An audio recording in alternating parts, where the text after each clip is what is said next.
Saudara-saudari yang terkasih, sepanjang sejarah, manusia selalu tertarik pada angka, kode, dan rahasia tersembunyi, terutama ketika berbicara tentang akhir zaman. Dalam beberapa waktu terakhir, banyak orang kembali membicarakan nubuatan akhir zaman, mulai dari paus terakhir, ramalan kuno, hingga tanda-tanda kiamat. Namun hari ini, mari kita berhenti sejenak, menata ulang fakta, dan kembali kepada kebenaran yang kokoh. Pertama, mari kita bicara tentang nubuatan Santo Malachi. Nubuatan ini sering dikutip karena menyebut sosok terakhir yang disebut Petrus orang Roma. Namun secara sejarah, nubuatan ini tidak pernah diakui secara resmi, baru muncul pada abad ke-16, dan terbukti sangat akurat hanya sampai masa itu saja. Setelahnya, semua menjadi kabur dan spekulatif. Lebih penting lagi, Paus Fransiskus sama sekali tidak memenuhi kriteria Petrus orang Roma.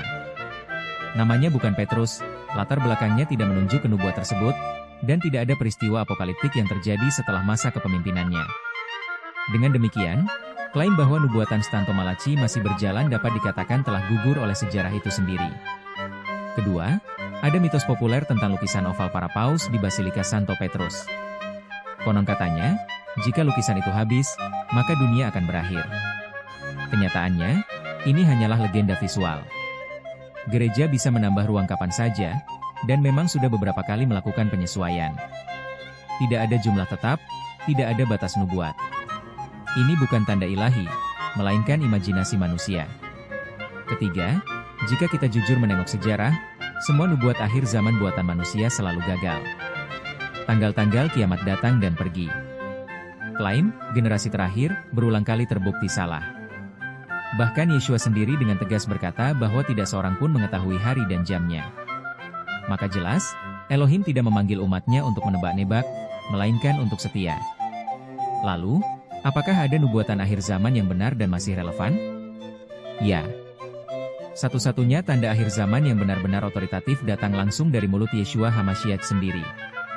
Dalam Injil Matius pasal 24 ayat 1. 4 Yeshua berkata, Injil kerajaan ini akan diberitakan ke seluruh dunia, menjadi kesaksian bagi semua bangsa, sesudah itu barulah kesudahannya tiba. Ini bukan ancaman, melainkan pernyataan kasih. Sebelum penghakiman, Yahweh memastikan bahwa kesaksian tentang kerajaannya sampai ke bangsa-bangsa. Nubuatan ini sudah mulai digenapi sejak abad pertama, dan sedang terus digenapi sampai hari ini.